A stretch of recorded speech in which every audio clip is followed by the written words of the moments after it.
وأشهد أن محمدًا عبده ورسوله أرسله بالهدى ودين الحق ليظهره على الدين كله ولو كره المشركون. اللهم صل على محمد وعلى آل محمد كما صليت على إبراهيم وعلى آل إبراهيم إنك حميد مجيد. اللهم بارك على محمد وعلى آل محمد كما باركت على إبراهيم وعلى آل إبراهيم إنك حميد مجيد. أما بعد فإن خير الكلام كلام الله وخير السنن سنن محمد صلى الله عليه وسلم وشر الأمور محدثاتها وكل محدثة بدعة وكل بدعة ضلالة. أعوذ بالله من الشيطان الرجيم. بسم الله الرحمن الرحيم.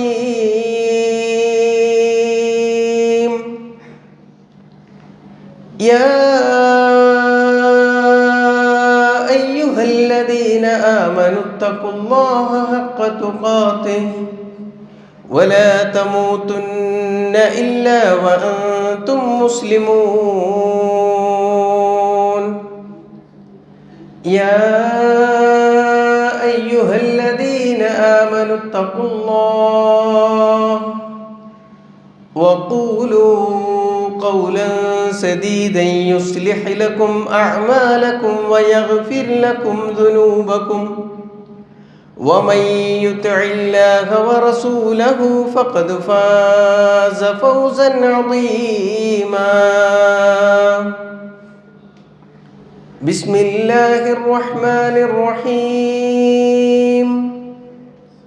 قال فإنها محرمة عليهم 40 سنة يتيهون في الأرض فلا تأس على القوم الفاسقين.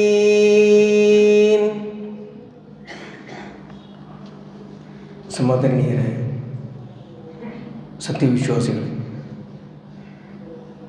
സർവ്വലോക രക്ഷിതാവായ റബ്ബ് സുബ്ഹാനഹു വ തആലയുടെ വിധിവിലക്കുകളും നിയമനിർദ്ദേശങ്ങളും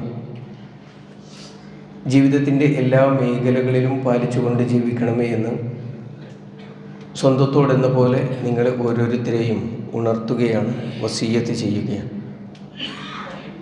അള്ളാഹു ഇഷ്ടപ്പെടും വിധത്തിൽ ജീവിതം ക്രമീകരിക്കുന്ന യഥാർത്ഥ മുഅ്മിനുകളിൽ, മുത്തക്കികളിൽ നാഥൻ നമ്മെ ഏവരെയും ഉൾപ്പെടുത്തി അനുഗ്രഹിക്കുമാറാവട്ടെ. ഹിജ്റ വർഷപ്രകാരം പുതിയ ഒരു വർഷത്തിലേക്ക് നാം പ്രവേശിച്ചിരിക്കുകയാണ്. നമുക്കറിയുന്നത് പോലെ പവിത്രമായ മുഹറം മാസത്തിൽ തുടങ്ങി പവിത്രമായ ദുൽഹിജ്ജയിൽ അവസാനിക്കും വിധത്തിലാണ് ഹിജ്റ കലണ്ടർ ഉള്ളത്. ഉമർ ഇബ്നുൽ ഖത്താബ് റളിയല്ലാഹു അൻഹുവിൻ്റെ കാലഘട്ടത്തിലാണ് ഒരു കലണ്ടർ എന്ന, ഒരു ഇസ്ലാമിക കലണ്ടർ എന്ന ആശയം ഉദിക്കുന്നതും അതിനു വേണ്ടിയുള്ള ചർച്ചകളിൽ സ്വഹാബിമാർ സജീവരാകുന്നതും. എന്തിനെ അടിസ്ഥാനമാക്കി ഇത് തുടങ്ങണം എന്ന ചർച്ചയിൽ പല കാര്യങ്ങൾ ചർച്ചയ്ക്ക് വന്നുവെങ്കിലും അതിൽ പ്രവാചകൻ സല്ലല്ലാഹു അലൈഹി വസല്ലമയുടെ ജനനവും നബി സല്ലല്ലാഹു അലൈഹി വസല്ലമയുടെ മരണവും ഒക്കെ ചർച്ചയായിട്ടുണ്ട് എങ്കിലും നബി സല്ലല്ലാഹു അലൈഹി വസല്ലമയുടെ ഹിജ്റയാകണം അതിൻ്റെ തുടക്കം അടിസ്ഥാനമായി കണക്കാക്കേണ്ടത് എന്ന് തീരുമാനിക്കുകയും അപ്രകാരമാണ് ഹിജ്റ കലണ്ടർ സ്ഥാപിതമായിട്ടുള്ളത്. നമുക്ക് ഒരു സംശയമുണ്ടാകും, പ്രവാചകൻ സല്ലല്ലാഹു അലൈഹി വസല്ലമ ഹിജ്റ പോയത് മുഹറമിലല്ല, നബി സല്ലല്ലാഹു അലൈഹി വസല്ലമ ഹിജറ പോയത് മുഹറമിലല്ല എന്നുള്ളത് കൃത്യമാണ്. എന്നാൽ ചരിത്രം പരിശോധിച്ച് നോക്കിയാൽ നാം നിലകൊള്ളുന്ന അല്ലെങ്കിൽ ഹിജറ മാസത്തിലെ ആദ്യ മാസമായ മുഹറം എന്ന് പറയുന്നത് ഇസ്ലാമിൽ 2 ഹിജറകൾക്ക് സാക്ഷിയായ മാസമാണ്. അതിൽ ഒന്ന് പ്രവാചകൻ സല്ലല്ലാഹു അലൈഹി വസല്ലമയുടെ കാലഘട്ടത്തിൽ മക്കയിൽ നിന്ന് മദീനയിലേക്ക് നടത്തപ്പെട്ടിട്ടുള്ള ഹിജറയാണ്. നബി സല്ലല്ലാഹു അലൈഹി വസല്ലമ ഹിജറ ആരംഭിച്ചത് സഫർ മാസത്തിൻ്റെ അവസാനത്തിലും മദീനയിൽ എത്തുന്നത് റബീഉൽ അവ്വലിലുമാണ് എന്ന് നമുക്കറിയാം. എന്നാൽ പ്രവാചകൻ സല്ലല്ലാഹു അലൈഹി വസല്ലമയുടെ അനുചരന്മാർ മക്കയിൽ നിന്ന് മദീനയിലേക്ക് ഹിജറ പുറപ്പെടുന്നത് മുഹറം മാസത്തിലാണ് എന്ന് നമുക്ക് ചരിത്രത്തിൽ കാണാൻ കഴിയും. ദുൽഹിജ്ജ 12-ന് 2ാം അഖബ ഉടമ്പടി നമുക്ക് ചരിത്രത്തിൽ ഇങ്ങനെ വായിക്കുമ്പോൾ കാണാം. മദീനയിൽ നിന്ന് മക്കയിലേക്ക് ഹജ്ജിന് വന്നിട്ടുള്ള ആളുകൾ 1ാം അഖബ ഉടമ്പടിയിൽ പ്രവാചകനെ സന്ധിച്ച് പ്രവാചകൻ സല്ലല്ലാഹു അലൈഹി വസല്ലമയിൽ നിന്ന് ഇസ്ലാം മനസ്സിലാക്കി മുസ്ലിമുകളായി തിരിച്ചുപോയി അതിലേറെ ആളുകളുമായി കൊണ്ട് പ്രവാചകൻ സല്ലല്ലാഹു അലൈഹി വസല്ലമയുടെ അടുക്കലേക്ക് മക്കയിലേക്ക് ഹജ്ജിന് വരികയും തുടർന്ന് ദുൽഹിജ്ജ 12-ന് പ്രവാചകൻ സല്ലല്ലാഹു അലൈഹി വസല്ലമയോട് അടുത്തു വന്നുകൊണ്ട് അവർ പറയുന്ന പ്രവാചകന് വാഗ്ദാനം ചെയ്യുന്ന കുറേയേറെ കാര്യങ്ങളുണ്ട്. നബി സല്ലല്ലാഹു അലൈഹി വസല്ലമ മദീനയിലേക്ക് വരികയാണ് എങ്കിൽ പ്രവാചകൻ സല്ലല്ലാഹു അലൈഹി വസല്ലമയുടെ അനുചരന്മാർക്കും എല്ലാവിധത്തിലുള്ള സുരക്ഷിതത്വവും സഹായവും നൽകാം എന്ന വാഗ്ദാനത്തെ തുടർന്ന് അള്ളാഹുവിൻ്റെ കൽപ്പനയോടൊപ്പമാണ് പ്രവാചകൻ സല്ലല്ലാഹു അലൈഹി വസല്ലം അനുചരന്മാർക്ക് ഹിജറ ചെയ്യാനുള്ള അനുവാദം നൽകുന്നത്. അത് ആരംഭിക്കുന്നത് മുഹറമിലാണ്. 2ാമത്തെ ഒരു ഹിജറ എന്ന് പറയുന്നത് മൂസാ നബി അലൈഹി സ്വലാത്തു വസ്സലാം തൻ്റെ സമുദായവുമായി കൊണ്ട് ഫിർഔനിൽ നിന്ന് ചെങ്കടൽ താണ്ടിക്കടന്നു പോയ മുഹറം 10-ൽ നടന്നിട്ടുള്ള ഹിജറയാണ്. ഈ 2 ഹിജറകളും സൂചിപ്പിക്കുവാനുള്ള കാരണം ഈ 2 ഹിജറകൾക്ക് ശേഷവും ഈ 2 പ്രവാചകന്മാരോടൊപ്പം ആ നാട്ടിൽ നിന്ന് മറ്റൊരു നാട്ടിലേക്ക് പലായനം ചെയ്തു പോയ മുസ്ലിം ഉമ്മത്തിന് എന്താണ് സംഭവിച്ചത് എന്ന്, അവരുടെ ജീവിതം എന്തായിരുന്നു എന്ന് കൃത്യമായ ഒരു പഠനം ആവശ്യമാണ്. അതിന് ഈ 2 ഹിജറകളെ കുറിച്ചുള്ള ഒരു താരതമ്യ പഠനം നമുക്ക് അനിവാര്യമാണ്. കാരണം സമാനമായ സാഹചര്യങ്ങളിൽ ജീവിച്ചു കൊണ്ടിരിക്കുന്ന ഇന്ത്യയിലെ മുസ്ലിങ്ങളെ സംബന്ധിച്ചിടത്തോളം എന്താണ് നമുക്ക് സംഭവിച്ചു കൊണ്ടിരിക്കുന്നത് എന്നും എന്തു നിലപാടാണ് നാം എടുക്കേണ്ടത് എന്നും എന്തൊക്കെ മാറ്റങ്ങളാണ് നമ്മുടെ ജീവിതത്തിൽ, വിശ്വാസത്തിൽ, ആദർശത്തിൽ, നയനിലപാടുകളിൽ സ്വീകരിക്കേണ്ടത് എന്നുമുള്ള കൃത്യമായ ബോധ്യം നമുക്ക് ഈ ഹിജറകളെക്കുറിച്ചുള്ള ചരിത്രം വിശദീകരിച്ചു തരുന്നതാണ്. നമുക്കറിയാം, പ്രവാചകൻ സല്ലല്ലാഹു അലൈഹി വസല്ലം മക്കയിലെ ശത്രുക്കളുടെ ആ പീഡന പർവ്വങ്ങളെ താണ്ടിയാണ് പ്രവാചകൻ മദീനയിലേക്ക് ഹിജറ പോകുന്നത്. അതിനു മുൻപും നബി സല്ലല്ലാഹു അലൈഹി വസല്ലമ തൻ്റെ ഉമ്മയുടെ സഹോദരന്മാരുടെ അടുക്കലേക്ക് ത്വായിഫിലേക്ക് സഹായമർത്ഥിച്ചുകൊണ്ട് ഒരു ഹിജറ നടത്തുന്നുണ്ട്. എന്നാൽ അവിടെ നിന്നും പ്രവാചകൻ സല്ലല്ലാഹു അലൈഹി വസല്ലമക്ക് പീഡനങ്ങൾ ഏറ്റുവാങ്ങേണ്ടി വരികയും പ്രവാചകന് മുറിവ് സംഭവിക്കുകയും കല്ലെറിയപ്പെടുകയും ചെയ്ത പ്രവാചകൻ ആ മുന്തിരിത്തോട്ടത്തിൽ ഇരുന്ന ചരിത്രവും സംഭവമൊക്കെ നമുക്കറിയാം. ഇന്നും ത്വായിഫിലേക്ക് യാത്ര ചെയ്യുന്ന ആളുകൾക്ക് അവിടെ മസ്ജിദുൽ അദ്ദാസ് കാണാൻ കഴിയും. നബി സല്ലല്ലാഹു അലൈഹി വസല്ലമ പരിക്ഷീണിതനായി ആ ഈത്തപ്പനയുടെ തടിയിൽ ചാരി ഇരിക്കുന്ന സമയത്ത് പ്രവാചകന്റെ അടുക്കലേക്ക് മുന്തിരിക്കുലകളുമായി കടന്നു വന്ന ജൂതബാലൻ അദ്ദാസ്, പിന്നീട് പ്രവാചകന്റെ കാര്യങ്ങൾ അറിഞ്ഞ് പ്രവാചകൻ പറഞ്ഞുകൊണ്ടിരിക്കുന്ന ആ പ്രബോധന ദൗത്യം അറിഞ്ഞ് നബി സല്ലല്ലാഹു അലൈഹി വസല്ലമയിൽ വിശ്വസിക്കുകയും പ്രവാചകന്റെ ഇമാമത്തിൽ ആ കുട്ടി പ്രവാചകന്റെ പിന്നിൽ നിന്ന് നമസ്കരിച്ച ആ സ്ഥലം മസ്ജിദുൽ അദ്ദാസ് എന്ന പേരിൽ ഇന്നും നമുക്ക് ആ ചരിത്ര ഭൂമിയിൽ അങ്ങനെ കാണാൻ കഴിയും. പറഞ്ഞു വന്നത്, എവിടെയും ഒരു വിധത്തിലുമുള്ള സഹായം ലഭിക്കാതെ വന്ന പ്രവാചകൻ സല്ലല്ലാഹു അലൈഹി വസല്ലമയും തൻ്റെ അനുചരന്മാരും അവിടെ നിന്ന് പ്രാണരക്ഷാർത്ഥം, അതിലുമുപരി തങ്ങളുടെ ആദർശത്തിൻ്റെ രക്ഷയ്ക്കു വേണ്ടി, അതിൻ്റെ പ്രബോധനത്തിനു വേണ്ടി മദീനയിലേക്ക് പലായനം ചെയ്തതിന് ശേഷം ആ മദീനയിൽ മുസ്ലിങ്ങൾക്കുണ്ടായ നേട്ടങ്ങൾ നമ്മൾ അറിയണം. അതൊരു ഇസ്ലാമിക രാജ്യമാക്കപ്പെടുന്നു എന്നുള്ളതിനപ്പുറത്തേക്ക് പ്രവാചകൻ സല്ലല്ലാഹു അലൈഹി വസല്ലമയിലും പ്രവാചകൻ സല്ലല്ലാഹു അലൈഹി വസല്ലമയുടെ അനുചരന്മാരിലും കണ്ടുവന്ന അവരുടെ ആദർശം, അവരുടെ ജീവിതത്തിൽ വരുത്തിയ ആ മനോഹരമായ മാറ്റങ്ങളെ കണ്ട് അതിൽ ആകൃഷ്ടരായി ഇസ്ലാമിലേക്ക് കടന്നു വരുന്ന ആളുകളുടെ എണ്ണം ക്രമാതീതമായി വർദ്ധിച്ചു വരുന്നു. അതിനും അപ്പുറത്തേക്ക് അറേബ്യൻ ഉപഭൂഖണ്ഡത്തിനപ്പുറത്തേക്ക് ഇസ്ലാമിൻ്റെ ഈ വെളിച്ചം എത്തുന്ന കാഴ്ചയാണ് പ്രവാചകന്റെ ഹിജറയ്ക്ക് ശേഷം, പ്രവാചകന്റെ പലായനത്തിന് ശേഷം നമുക്ക് കാണാൻ സാധിക്കുന്നത്. മാതൃകാധന്യമായ ഒരു ഉമ്മത്തിനെ സൃഷ്ടിച്ചെടുക്കാൻ നബി സല്ലല്ലാഹു അലൈഹി വസല്ലമയുടെ ഹിജറയിലൂടെ സാധിച്ചു എന്ന് നമുക്ക് കാണാൻ കഴിയും. എന്നാൽ സമാനമായ അതിനേക്കാൾ കഠിനമായ പീഡനങ്ങൾക്ക് ഇരയായ ഒരു ജനഹിതം മൂസാ നബി അലൈഹി സ്വലാത്തു വസ്സലാമയോടൊപ്പം ആ ചെങ്കടൽ താണ്ടി പോകുന്നുണ്ട്. അവർക്ക് ഏൽക്കേണ്ടി വന്നിട്ടുള്ള പീഡനങ്ങളെക്കുറിച്ച് വിശുദ്ധ ഖുർആൻ 2-ാം അധ്യായം സൂറത്തുൽ ബഖറയിലെ 49-ാമത്തെ വചനത്തിൽ ഇങ്ങനെ സൂചിപ്പിക്കുന്നുണ്ട്. വഇദ്നജൈനാകും മിൻ ആലി ഫിർഔൻ. നിങ്ങൾ അറിയണം, നിങ്ങളൊന്ന് ഓർക്കണം, ഫിർഔനിൽ നിന്ന് നിങ്ങളെ നാം രക്ഷിച്ചെടുത്ത ആ സന്ദർഭം, അന്ന് നിങ്ങൾ നേടിക്കൊണ്ടിരുന്ന ഏറ്റുകൊണ്ടിരുന്ന പീഡനങ്ങൾ എത്രയായിരുന്നു എന്ന്. യസൂമൂനക്കും സൂ അൽ അദാബ്.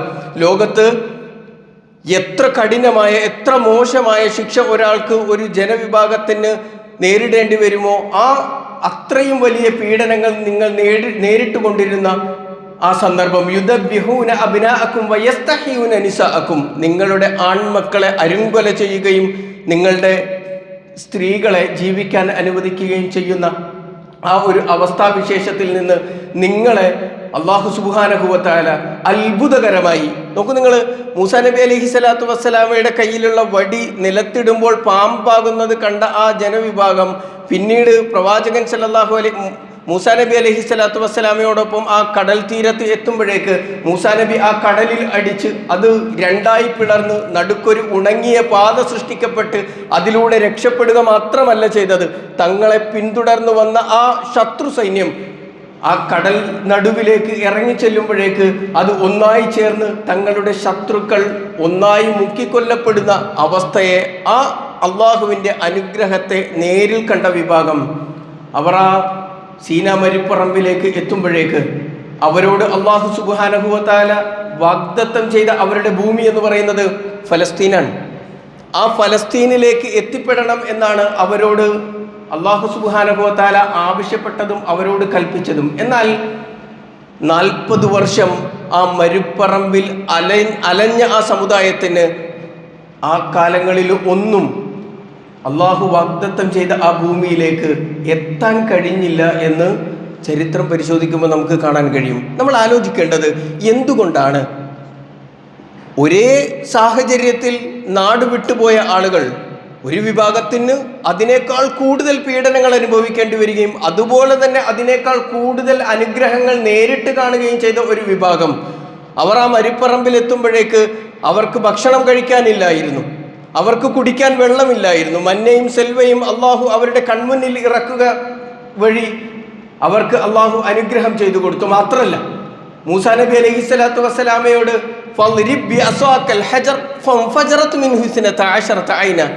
പാറക്കല്ലിൽ അടിച്ചപ്പോൾ 12 അരുവികളാണ്, ഉറവകളാണ് അതിൽ നിന്ന് പൊട്ടിയൊലിച്ചത് എന്ന് വിശുദ്ധ ഖുർആൻ കൃത്യമായി പറയുന്നു. ഇങ്ങനെ അനുഗ്രഹങ്ങളെ കൺമുന്നിൽ ഇങ്ങനെ കണ്ട ഒരു സമുദായം അള്ളാഹു വാഗ്ദത്തം ചെയ്ത ഭൂമിയിലേക്ക് പ്രവേശിക്കാൻ കഴിയാതെ 40 വർഷം അലയേണ്ടി വരുന്നതും, എന്നാൽ അതേ സാഹചര്യത്തിൽ നാട് വിട്ടുപോയ ഒരു വിഭാഗത്തിനെ ജനങ്ങൾ ഏറ്റെടുക്കുകയും അവർക്ക് ഇസ്ലാമിൻ്റെ വിശ്വാസങ്ങൾക്കും ഇസ്ലാമിൻ്റെ നിയമങ്ങൾക്കും അനുസൃതമായ ഒരു രാജ്യത്തെ തന്നെ സൃഷ്ടിച്ചെടുക്കാൻ, സ്ഥാപിക്കാൻ സാധിക്കുകയും ചെയ്യുക എന്ന് പറയുമ്പോൾ എന്താണ് ഈ 2 ആളുകൾക്കും ഇടയിൽ സംഭവിച്ചത് എന്ന് കൃത്യമായി നമ്മൾ മനസ്സിലാക്കേണ്ടതുണ്ട്.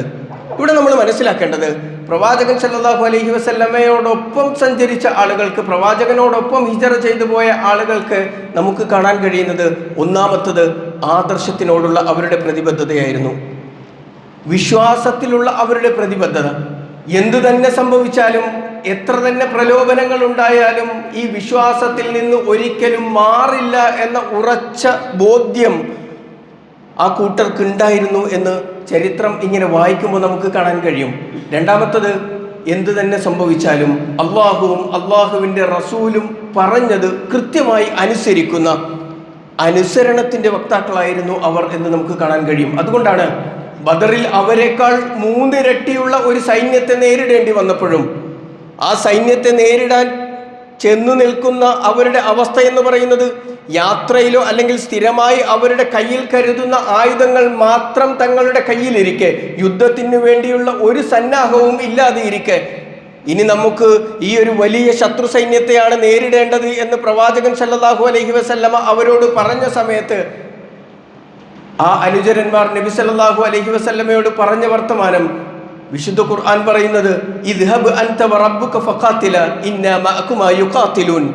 പ്രവാചകരെ, അങ്ങും അങ്ങയുടെ റബ്ബും പോയിക്കൊണ്ട് യുദ്ധം ചെയ്തുകൊള്ളുക, ഞങ്ങൾ ഇവിടെ നിൽക്കാന്നല്ല, നിങ്ങളോടൊപ്പം ഞങ്ങളും ഈ രണഭൂമിയിൽ യുദ്ധത്തിനായി ഉണ്ട് എന്ന് പ്രവാചകൻ സല്ലല്ലാഹു അലൈഹി വസല്ലമയോട്, പ്രവാചകനോട് അള്ളാഹുവിൻ്റെ കൽപ്പനകളോട് അങ്ങേയറ്റത്തെ അനുസരണം കാണിക്കുന്ന, അള്ളാഹുവിൽ തവക്കുൽ ചെയ്തുകൊണ്ട് ഈ മാർഗത്തിൽ മുന്നേറുന്ന ആളുകളായിരുന്നു അവർ എന്ന് നമുക്ക് കാണാൻ കഴിയും. എന്നാൽ മൂസാ നബി അലൈഹി സ്വലാത്തു വസ്സലാമയുടെ ആളുകളുടെ കുഴപ്പമെന്താ?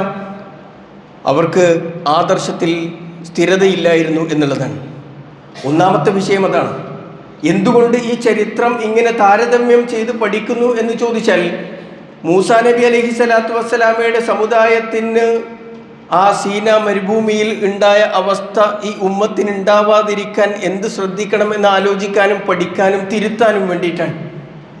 ഒന്നാമത്തത്, ആദർശത്തിൽ അവർക്ക് സ്ഥിരതയില്ലായിരുന്നു. അതുകൊണ്ടാണ് മൂസാ നബി അലൈഹി സ്വലാത്തു വസ്സലാം കേവലം 40 ദിവസത്തേക്ക് മാറി നിന്നപ്പോൾ സാമിരി എന്ന് പറയുന്ന മനുഷ്യൻ ഉണ്ടാക്കി കൊടുത്ത, അവരിൽ നിന്ന് തന്നെ അവർ കൊണ്ടുവന്ന സ്വർണം വാങ്ങി അത് ഉരുക്കി അവരുടെ മുന്നിൽ വെച്ചുകൊണ്ട് ഉണ്ടാക്കി കൊടുത്ത പശുക്കുട്ടിയെ ആരാധിക്കുന്നതിലേക്ക്, ഏകദൈവ വിശ്വാസത്തിൻ്റെ പേരിൽ കടൽ കടന്നു വന്ന ഒരു സമൂഹം ബഹുദൈവ ആരാധനയിലേക്ക്, ബിംബപൂജയിലേക്ക് കടന്നു പോകുന്ന ഒരു അവസ്ഥ അവർക്കുണ്ടായി എന്നുള്ളതാണ്. ആദർശത്തിൽ വെള്ളം ചേർക്കുന്ന ആളുകളായിരുന്നു അവർ എന്നുള്ളത് നമുക്ക് കൃത്യമായി നമുക്ക് കാണാൻ സാധിക്കും. രണ്ടാമത്തത്, അവർ അള്ളാഹുവിൻ്റെ കൽപ്പനകളെ ധിക്കരിക്കുന്ന ആളുകൾ, അത് അനുസരിക്കാത്ത ആളുകൾ. ഒന്നല്ല, 2 പ്രവാചകന്മാരാണ് അവർക്കൊപ്പമുള്ളത്. മൂസാ നബി അലൈഹി സ്വലാത്തു വസ്സലാമയും സഹോദരൻ ഹാറൂൻ അലൈഹി സ്വലാത്തു വസ്സലാമയും അവർക്കൊപ്പമുണ്ട്. അങ്ങനെ 2 പ്രവാചകന്മാർ ഒരു വിഭാഗത്തിനോട്, ഒരു സമൂഹത്തിനോടൊപ്പം ഉണ്ടായിരിക്കെ തന്നെ അള്ളാഹുവിൻ്റെ കൽപ്പനകൾക്ക് എതിര് പ്രവർത്തിക്കുന്ന, അനുസരണക്കേട് കാണിക്കുന്ന ഒരു വിഭാഗം ആളുകളായി അവർ മാറിപ്പോയതാണ് അതിൻ്റെ രണ്ടാമത്തെ കാരണമായി നമുക്ക് മനസ്സിലാക്കാൻ കഴിയുന്നത്. വിശുദ്ധ ഖുർആൻ വളരെ കൃത്യമായി ആ ചരിത്രം വിശദീകരിക്കുന്നുണ്ട്. ചെങ്കടൽ കടന്നുപോയ ആ മരുഭൂമിയിലെത്തിയതിന് ശേഷം മൂസാ നബി അലൈഹി സ്വലാത്തു വസ്സലാം ആ ആളുകളോട് പറയുന്ന വർത്തമാനം വിശുദ്ധ ഖുർആൻ 5-ാം അധ്യായം സൂറത്തുൽ മാഇദയിലെ 20 മുതലുള്ള വചനങ്ങൾ ഇങ്ങനെ നമുക്ക് വായിക്കാൻ കഴിയും. വഇദ് ഖാല മൂസാ ലിഖൗമി, മൂസാ നബി അലൈഹി സ്വലാത്തു വസ്സലാം തൻ്റെ ജനതയോട് പറഞ്ഞ സന്ദർഭം, യാ ഖൗമി ദുഖുലു യാ ഖൗമി ദുഖുറു നിഅമത്തല്ലാഹി അലൈക്കും, ജനങ്ങളെ, നിങ്ങൾക്ക് അള്ളാഹു ചെയ്തു തന്ന അനുഗ്രഹങ്ങൾ നിങ്ങൾ ഓർക്കണം കേട്ടോ. കഴിഞ്ഞ ഖുത്തുബയിൽ ആ അനുഗ്രഹങ്ങളെക്കുറിച്ച് ഓർക്കാനുള്ള ചില സൂചനകൾ മാത്രമാണ് നമ്മൾ നൽകിയത്. ആദ്യം വേണ്ടത് അതാണ്. അള്ളാഹുവിനെ കുറിച്ചുള്ള ഓർമ്മയും ബോധ്യവും നമ്മുടെ മനസ്സിൽ ഉറക്കണമെങ്കിൽ ആദ്യം വേണ്ടത് ഉദ്കുറു നിഅമത്തുല്ലാഹി അലൈക്കും, അള്ളാഹു നിങ്ങൾക്ക് ചെയ്തു തന്ന അനുഗ്രഹങ്ങളെക്കുറിച്ച് നാം ഓർക്കുക എന്നുള്ളതാണ്. ഇത് ജഅല ഫീകും അംബിയാ, നിങ്ങളിൽ നിന്ന് അള്ളാഹു അംബിയാക്കന്മാരെ അയച്ചില്ലേ. യാക്കൂബ് നബി അലൈഹി സ്വലാത്തു വസ്സലാമയുടെ സന്തതി പരമ്പരയാണ് ഇവർ എന്ന് നമുക്ക് കൃത്യമായി അറിയാം. അതിൽ എത്ര പ്രവാചകന്മാർ അവരിലേക്ക് കടന്നു വന്നിട്ടുണ്ട് എന്ന് നമുക്ക് കൃത്യമായ ബോധ്യമുണ്ട്. വജഅലകും മുലൂക്കൻ, അത് മാത്രമല്ല നിങ്ങളിൽ നിന്ന് രാജാക്കന്മാരെ. യൂസുഫ് നബി അലൈഹി സ്വലാത്തു വസ്സലാം ഒരു നാടിൻ്റെ രാജാധിപത്യം അല്ലെങ്കിൽ അവിടുത്തെ ഒരു വകുപ്പ് തന്നെ കൈകാര്യം ചെയ്തിരുന്ന ആളാണ് എന്ന് നമുക്ക് വിശുദ്ധ ഖുർആനിൽ നിന്ന് വായിച്ചെടുക്കാൻ കഴിയുന്നതാണ്. നിങ്ങളിൽ നിന്ന് അമ്പിയാക്കന്മാരെയും അതുപോലെ തന്നെ നിങ്ങളിൽ നിന്ന് രാജാക്കന്മാരെയും നാം ആക്കിയില്ലേ. വആതാകും മാ ലം യുതി അഹദൻ മിനൽ ആലമീൻ, ലോകർക്ക് നൽകാത്ത ഒരുപാട് അനുഗ്രഹങ്ങൾ ഞാൻ നിങ്ങൾക്ക് നൽകുകയും ചെയ്തില്ലേ. ഇതൊക്കെ ഓർമ്മപ്പെടുത്തിക്കൊണ്ടാണ് റബ്ബ് സുബ്ഹാനഹു വ തആല അവരോട് പറയുന്നത്, യാ ഖൗമി ഇദ്ഖുലുൽ അർളൽ മുഖദ്ദസല്ലതി കതബല്ലാഹു ലക്കും, അല്ലാഹു നിങ്ങൾക്ക് വേണ്ടി നിശ്ചയിച്ച, നിങ്ങൾ പ്രവേശിക്കണം എന്ന് പറയുന്ന നിങ്ങളുടെ നാട്ടിലേക്ക്, ആ മുഖദ്ദസിലേക്ക്, പരിശുദ്ധമായ ആ നാട്ടിലേക്ക് നിങ്ങൾ പ്രവേശിക്കണം എന്ന് മൂസാ നബി അലൈഹി സ്വലാത്തു വസ്സലാം ആ ജനതയോട് പറഞ്ഞു. എന്നിട്ട് പറഞ്ഞു, വലാ തർത്തദ്ദു അലാ അദ്ബാരിക്കും, നിങ്ങൾ പിന്തിരിഞ്ഞു കളയരുത്, അള്ളാഹുവിൻ്റെ കൽപ്പനകളോട് നിങ്ങൾ പുറം തിരിഞ്ഞു കളയരുത്. ഫതൻഖലിബു ഖാസിരീൻ, അങ്ങനെ നിങ്ങൾ തിരിഞ്ഞു കളയുന്ന പക്ഷം നിന്ദ്യരായിക്കൊണ്ട് നിങ്ങൾക്ക് മടങ്ങേണ്ടി വരും എന്ന താക്കീതോടു കൂടിയാണ് മൂസാ നബി അലൈഹി സ്വലാത്തു വസ്സലാം അവരോട് അള്ളാഹുവിൻ്റെ കൽപ്പനയെക്കുറിച്ച് പറയുന്നത്.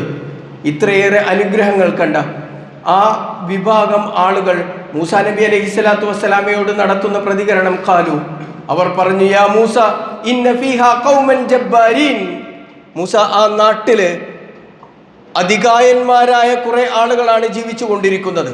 ബലവാന്മാരായ, ഞങ്ങൾക്കൊരിക്കലും കീഴ്പ്പെടുത്താൻ കഴിയാത്ത കായിക ശേഷിയുള്ള, സൈനിക സജ്ജീകരണങ്ങളുള്ള, രാഷ്ട്രീയമുള്ള ഒരു നാടാണ് അത്.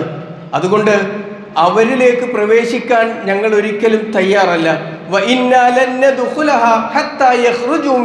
അവരവിടെ നിന്ന് നാട് നീങ്ങുന്നതുവരെ, അവരവിടെ നിന്ന് പോകുന്നത് വരെ ഞങ്ങൾ ഒരിക്കലും ആ നാട്ടിലേക്ക് പ്രവേശിക്കുകയില്ല. അവർ പോയാൽ അവിടേക്ക് പ്രവേശിക്കാൻ ഞങ്ങൾ തയ്യാറാണ്. അള്ളാഹു അവരോട് ആ നാട്ടിലേക്ക് പ്രവേശിക്കാൻ പറഞ്ഞപ്പോൾ അതിലേക്ക് പ്രവേശിക്കാതിരിക്കാൻ അവർ കണ്ട വാദം എന്ന് പറയുന്നത് അവിടെയുള്ളത് ധീരന്മാരായിട്ടുള്ള, മല്ലന്മാരായിട്ടുള്ള ആളുകളാണ്. തഫ്സീറുകൾ വായിക്കുമ്പോൾ നമുക്ക് കാണാം, അമാലിക്കകളാണ് ആ മുഖദ്ദസിൽ ഉണ്ടായിരുന്നത് എന്ന്, അവരാണ് ഭരിച്ചിരുന്നത് എന്ന്, അധികായന്മാരായിരുന്നു എന്ന്, ശക്തന്മാരായിരുന്നു എന്ന്. അവിടേക്ക് പ്രവേശിക്കാൻ പറഞ്ഞ അള്ളാഹുവിൻ്റെ കൽപ്പനകളെ അവർ ധിക്കരിക്കുകയും അവിടേക്ക് പ്രവേശിക്കാതിരിക്കുകയുമാണ് ചെയ്തത്. മൂസാ നബി അലൈഹി സ്വലാത്തു വസ്സലാം അത്രമാത്രമല്ല ചെയ്തത്, നേരെ മറിച്ച് തങ്ങളുടെ സൈന്യത്തിൽ നിന്ന് 13 ആളുകളെ ആ നാട് സന്ദർശിക്കാനും ആ നാട്ടിലെ സ്ഥിതിഗതികൾ പരിശോധിച്ച് എന്താണ് അവസ്ഥയെന്ന് അന്വേഷിച്ച് തിരിച്ചു വരാനും പറഞ്ഞയച്ചു. പോയത് ഈ കൂട്ടത്തിൽ നിന്നുള്ള ആളുകൾ തന്നെയാണ്, ഇവരുടെ ബാക്കി തന്നെയാണ് അന്വേഷിക്കാൻ പോയത്. പോയി വന്ന ആളുകളിൽ 11 ആളുകളും ഭയമാണ് അവരോട് പറഞ്ഞത്. ചെന്നാൽ ഉണ്ടായേക്കാവുന്ന അപകടങ്ങളെക്കുറിച്ച്, നേരിടേണ്ടി വരുന്ന പ്രതിസന്ധികളെക്കുറിച്ച്, അവിടെ നമുക്കുണ്ടായേക്കാവുന്ന ബലഹീനതകളെക്കുറിച്ചൊക്കെ അവരെ പറയുകയും അവരെ ഭയപ്പെടുത്തുകയും പിന്തിരിപ്പിക്കുകയും ചെയ്യുന്ന നിലപാടാണ് 11 ആളുകൾ സ്വീകരിച്ചത് എങ്കിൽ 2 ആളുകൾ എപ്പോഴും അങ്ങനെയാണ്. യഥാർത്ഥ ആദർശം പറയാൻ എണ്ണം കുറവായിരിക്കും. സത്യത്തിലേക്ക് വഴി നടക്കാൻ, അതിന് നേതൃത്വം നൽകാൻ, അതിൻ്റെ മുന്നിൽ നിൽക്കാൻ, ആളുകളുടെ കരം പിടിക്കാൻ എന്നും ആളുകളുടെ എണ്ണം കുറവായിരിക്കും. 2 ആളുകളാണ് പോയ ആളുകളിൽ നിന്ന് 2 ആളുകൾ മാത്രമാണ് അനുകൂലമായ നിലപാട് പറഞ്ഞത്. വിശുദ്ധ ഖുർആൻ അവരെ കുറിച്ച് പറഞ്ഞു, ഖാല റജുലാനി മിനല്ലദീന യഖാഫൂന, ആ പോയതിൽ നിന്ന് ഭയപ്പെട്ട് നിന്നിരുന്നവരിൽ 2 ആളുകൾ, ആ 2 ആളുകൾ അൻഅമല്ലാഹു അലൈഹിമ, അള്ളാഹുവിൻ്റെ അനുഗ്രഹം അവരുടെ മേൽ ഉണ്ടാവട്ടെ എന്നാണ്. 2 പേരെ കുറിച്ച് പറഞ്ഞിട്ട് നമ്മൾ സാധാരണ സ്വഹാബിമാരെ കുറിച്ച് പറയുമ്പോൾ അവരുടെ പേര് പറഞ്ഞതിന് ശേഷം റളിയല്ലാഹു അൻഹു എന്ന് പറഞ്ഞതിന് ശേഷം കാര്യം പറയാം. അതേ സമീപനമാണ് വിശുദ്ധ ഖുർആൻ സ്വീകരിച്ചത്. അള്ളാഹു ആ 2 ആളുകളെ കുറിച്ച് പറഞ്ഞപ്പോൾ അള്ളാഹുവിൻ്റെ അനുഗ്രഹം അവരുടെ മേൽ ഉണ്ടാകട്ടെ. അവർ പറഞ്ഞ വർത്തമാനം ഉദ്ഖുലു അലൈഹിമുൽ ബാബ, നിങ്ങൾ ആ വാതിലിലൂടെ പ്രവേശിക്ക്, ആ നാട്ടിലേക്ക് പ്രവേശിക്ക്. ഫൈദാ ദഖൽതുമൂഹു ഫഇന്നകും ഗാലിബൂൻ, നിങ്ങൾ പ്രവേശിച്ചാൽ ഉറപ്പാണ് അവരെ അതിജയിക്കാനും ആ നാട് കീഴടക്കാനും ആ നാട്ടിൽ നിങ്ങൾക്ക് ജീവിക്കാനും സാധ്യമാകും എന്ന് അവരുടെ മനോവീര്യത്തെ തട്ടി ഉണർത്തിയത് ഈ 2 ആളുകളാണ്. എന്നിട്ട് അവരൊരു വർത്തമാനം കൂടി പറഞ്ഞു, വഅലല്ലാഹി ഫതവക്കലു, നിങ്ങൾ അള്ളാഹുവിൽ തവക്കുൽ ചെയ്ത് മുന്നോട്ട് പോകും, അള്ളാഹുവിൽ വരമേൽപ്പിക്ക്.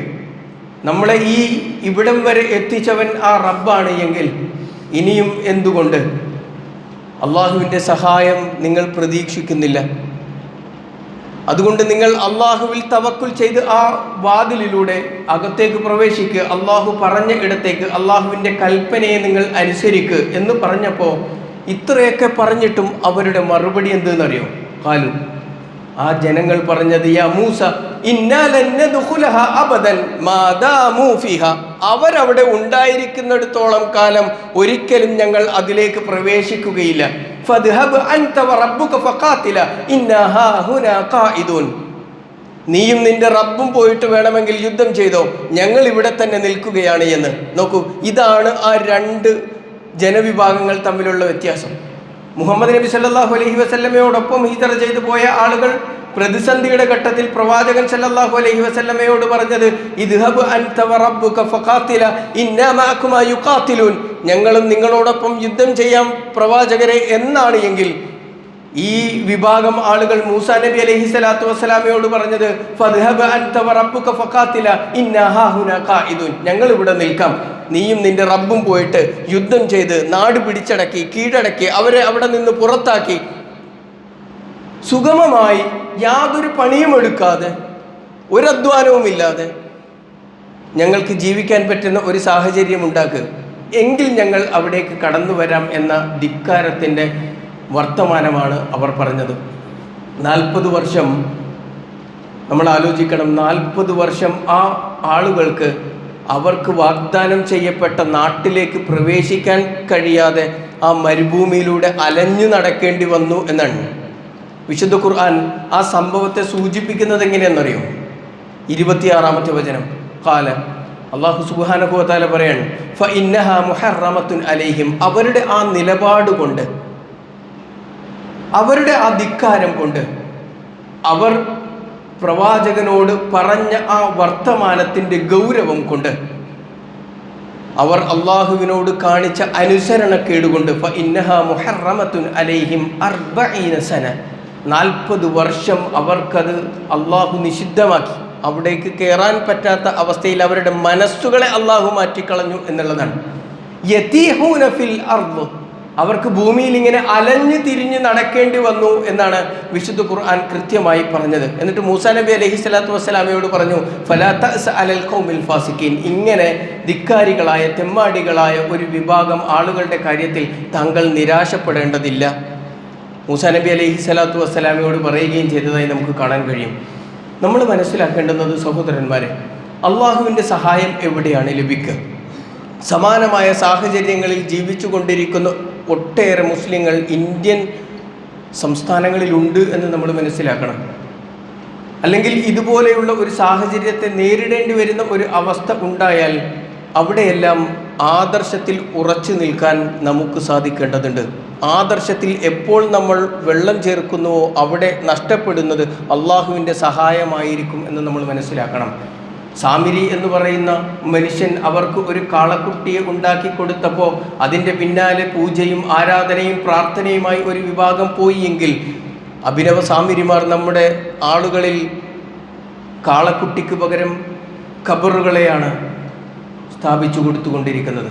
അവിടേക്ക് പോയിക്കോ, അവിടെ പോയി പ്രാർത്ഥിച്ചോ, അവരോട് സഹായം തേട്, അവിടെ വിളക്ക് കത്തിക്ക് എന്നിങ്ങനെ പറഞ്ഞ് ആദർശത്തിൽ നിന്ന് സാമിരി ചെയ്ത പണി എന്തോ അത് തന്നെ പേരിൽ മാത്രമേ മാറ്റുള്ളൂ.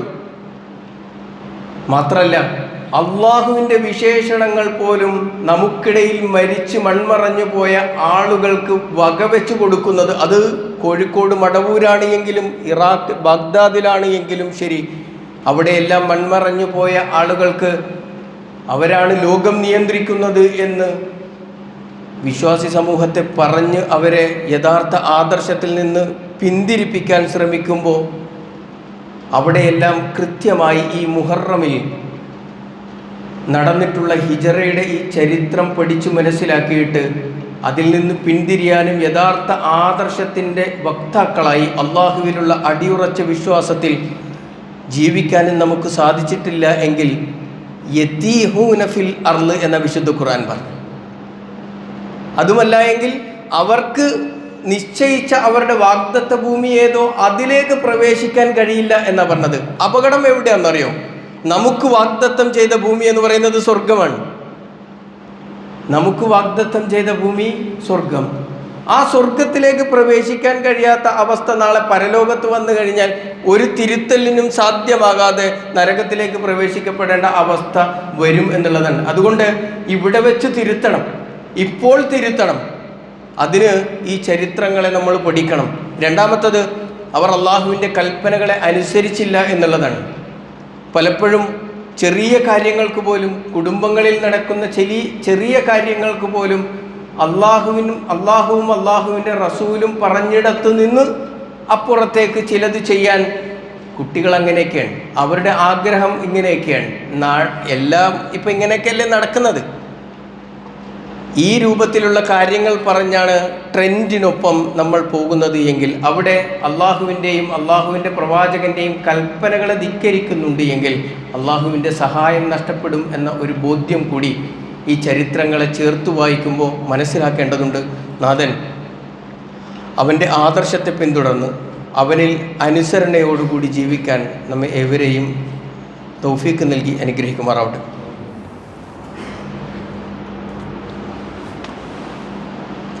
അൽഹംദുലില്ലാഹ് അസ്സലാത്തു വസ്സലാമു അലാ റസൂലിഹിൽ അമീൻ വഅലാ ആലിഹി വസഹ്ബിഹി അജ്മഈൻ അമ്മാ ബഅദ്.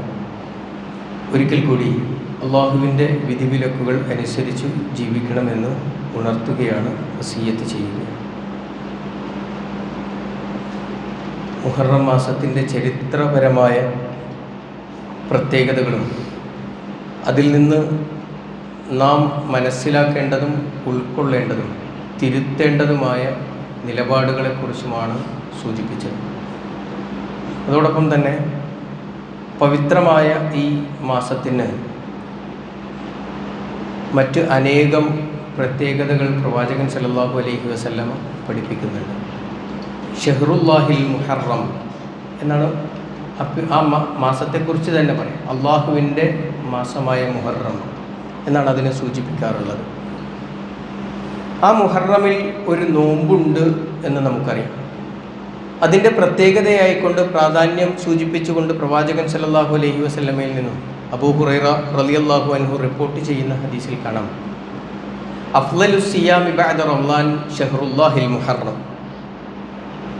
റമളാൻ മാസം കഴിഞ്ഞാൽ, റമളാനിൽ നോമ്പ് കഴിഞ്ഞാൽ ഏറ്റവും മഹത്തായ, അഫ്ളലായ, ശ്രേഷ്ഠമായ ഒരു നോമ്പ് എന്ന് പറയുന്നത് മുഹറമിലെ നോമ്പാണ് എന്ന് പ്രവാചകൻ സല്ലല്ലാഹു അലൈഹി വസല്ലമ പഠിപ്പിക്കുന്നതായി കാണാൻ കഴിയും. അതിൻ്റെ പ്രതിഫലത്തെക്കുറിച്ചും പ്രവാചകൻ സല്ലല്ലാഹു അലൈഹി വസല്ലമയിൽ നിന്ന് ഒട്ടേറെ നിവേദനങ്ങൾ നമുക്ക് കാണാം. സൗമു യൗമു അറഫ യുകഫിറു സനതൈനി മാളിയതൻ വ മുസ്തഖ്ബില. അറഫ നോമ്പ് കൊണ്ട് 2 വർഷത്തെ പാപങ്ങൾ നിങ്ങൾക്ക് അള്ളാഹു പുറത്തു തരുമെങ്കിൽ, കഴിഞ്ഞതും വരാനിരിക്കുന്നതുമായ വർഷത്തെ പാപങ്ങൾ അള്ളാഹു പുറത്തു തരുമെങ്കിൽ, വസൗമു ആശൂറ യുകഫിറു സനത മാളിയ, കഴിഞ്ഞുപോയ ഒരു വർഷത്തെ പാപങ്ങൾ അള്ളാഹു ആശൂറ നോമ്പുകൊണ്ട്, മുഹറം 10 നോമ്പുകൊണ്ട് പുറത്തു നൽകും എന്ന് പ്രവാചകൻ സല്ലല്ലാഹു അലൈഹി വസല്ലമ പഠിപ്പിക്കുന്നതായി നമുക്ക് കാണാം. നബി സല്ലല്ലാഹു അലൈഹി വസല്ലമ മദീനയിലേക്ക് കടന്നു വരികയും അവിടെയുള്ള ജൂതന്മാർ മുഹറം 10 നോമ്പ് നോൽക്കുകയും ചെയ്ത സന്ദർഭത്തിൽ പ്രവാചകൻ സല്ലല്ലാഹു അലൈഹി വസല്ലമ എന്തുകൊണ്ട് എന്ന് അന്വേഷിക്കുകയും അവർ ഇതൊരു യൗമുൻ സ്വാലിഹാണ്, ഹാദാ യൗമുൻ സ്വാലിഹ്, ഇത് വളരെ സ്വാലിഹായ ഒരു ദിനമാണ്, ഈ ദിവസത്തിലാണ് മൂസാ നബി അലൈഹി സ്വലാത്തു വസ്സലാമയെ അള്ളാഹു സുബ്ഹാനഹു വ തആല ശത്രുക്കളിൽ നിന്ന് രക്ഷപ്പെടുത്തിയത് എന്ന് പറയുകയും, അപ്പോൾ പ്രവാചകൻ സല്ലല്ലാഹു അലൈഹി വസല്ലം ഫഅന അഹഖു ബിമൂസ മിൻകും, നിങ്ങളെക്കാൾ മൂസയുടെ കാര്യത്തിൽ അവകാശങ്ങളുള്ള ആൾ ഞാനാണ്, അതുകൊണ്ട് ഞാൻ ആശൂറയിൻ്റെ നോമ്പ് നോൽക്കുമെന്നും അത് നോൽക്കാൻ സ്വഹാബിമാരെ പഠിപ്പിക്കുകയും അവരോട് കൽപ്പിക്കുകയും ചെയ്തതായി നമുക്ക് ഹദീസിൽ കാണാൻ കഴിയുന്നതാണ്. അതുകൊണ്ട് ഏറെ പ്രാധാന്യമുള്ള, അതിലേറെ പ്രതിഫലം ലഭിക്കുന്ന നോമ്പാണ് മുഹറം 10 എന്ന് നമുക്ക് കാണാം. നബി സല്ലല്ലാഹു അലൈഹി വസല്ലമയിൽ നിന്ന് മുഹറം 9 ഇനി വരുന്ന വർഷത്തിൽ ഞാൻ ജീവിച്ചിരിപ്പുണ്ട് എങ്കിൽ മുഹറം 9 നോമ്പ് നോൽക്കും എന്ന് പ്രവാചകൻ പറഞ്ഞ ചില റിവായത്തുകളും നമുക്ക് കാണാൻ കഴിയും. എന്തു തന്നെയാണ് എങ്കിലും ഈ മുഹറമിലെ നോമ്പ് ഏറെ പ്രാധാന്യമുള്ള നോമ്പാണ് എന്നും പ്രതിഫലമുള്ള നോമ്പാണ് എന്നും, ഈ മുഹറമിലെ ആദ്യത്തെ 10 ദിവസങ്ങൾ അല്ലെങ്കിൽ മുഹറമിലെ ദിവസങ്ങളിലെല്ലാം പവിത്രമായ ഈ ദിവസങ്ങളിൽ ചെയ്യപ്പെടുന്ന കർമ്മങ്ങൾക്ക് അള്ളാഹുവിൻ്റെ അടുക്കൽ വലിയ പ്രതിഫലമാണ് ലഭിക്കുക എന്നുമുള്ള ബോധ്യത്തോടുകൂടി ഈ മാസത്തിൽ സൽക്കർമ്മങ്ങൾ ചെയ്യാൻ നമുക്ക് സാധിക്കേണ്ടതുണ്ട്. റബ്ബ് സുബ്ഹാനഹു വ തആല സ്വീകരിച്ച് അർഹമായ പ്രതിഫലം നൽകി അനുഗ്രഹിക്കുമാറാവട്ടെ. നമ്മിൽ നിന്നും വന്നുപോയിട്ടുള്ള ചെറുതും വലുതുമായ, അറിഞ്ഞും അറിയാതെയുമുള്ള തെറ്റുകുറ്റങ്ങൾ നാഥൻ വിട്ടുപുറത്ത് മാപ്പാക്കി തരുമാറാവട്ടെ. നമ്മളിൽ പല വിധത്തിലുള്ള രോഗങ്ങൾ കൊണ്ട് പ്രയാസപ്പെടുന്ന ആളുകൾ, നമ്മുടെ ഒരു സഹോദരൻ ഹൃദയ സംബന്ധമായ പ്രയാസങ്ങളെ തുടർന്ന് ഇപ്പോഴും ICUവിൽ ചികിത്സയിൽ തുടരുന്നുണ്ട്. നാസർ ഇബ്രാഹിം സാഹിബ്. അദ്ദേഹത്തിൻ്റെ എല്ലാവിധ പ്രയാസങ്ങളും രോഗങ്ങളും അള്ളാഹു ശിഫയാക്കി കൊടുക്കുമാറാവട്ടെ. മറ്റൊരു സഹോദരനും പ്രാർത്ഥനയ്ക്ക് വേണ്ടി നമ്മളോട് വസീയത്ത് ചെയ്തിട്ടുണ്ട്. മുൻപും സൂചിപ്പിച്ചതാണ്, ആളുകൾ എന്തുകൊണ്ടാണ് നമ്മളോട് പ്രാർത്ഥന കൊണ്ട് വസീയത്ത് ചെയ്യുന്നത്? അത് നമ്മളിലുള്ള പ്രതീക്ഷ കൊണ്ടാണ്. നമ്മൾ ആത്മാർത്ഥമായി പ്രാർത്ഥിക്കുമെന്നും ആ പ്രാർത്ഥന റബ്ബ് സ്വീകരിക്കും എന്നുമുള്ള പ്രതീക്ഷ കൊണ്ടാണ്. അത്രയും ആത്മാർത്ഥമായി കേവലം ഒരു ആമീൻ എന്നുള്ളത് നാവിനപ്പുറം ഹൃദയത്തിലേക്ക് ഇറങ്ങി ആത്മാർത്ഥമായി അവർക്ക് വേണ്ടി പ്രാർത്ഥിക്കാൻ നമുക്ക് സാധിക്കേണ്ടതുണ്ട്. നമ്മുടെ പള്ളിയിലും ഇപ്പോഴും ഹൃദയ സംബന്ധമായ അസുഖങ്ങളെ തുടർന്ന് ഓപ്പറേഷനുമൊക്കെ കഴിഞ്ഞ് ചികിത്സയിൽ തുടർന്നുകൊണ്ടിരിക്കുന്ന സഹോദരന്മാരുണ്ട്. അള്ളാഹു അവരുടെ എല്ലാം പ്രയാസങ്ങളെ ദൂരീകരിച്ച് കൊടുക്കുമാറാവട്ടെ. അവരുടെ രോഗങ്ങളെ അള്ളാഹു ശിഫ നൽകി അനുഗ്രഹിക്കുമാറാവട്ടെ. അത്തരം രോഗങ്ങളിൽ നിന്നുള്ള പരീക്ഷണങ്ങളിൽ നിന്ന് നാഥൻ നമ്മെ ഏവരെയും കാത്ത് രക്ഷിക്കുമാറാവട്ടെ.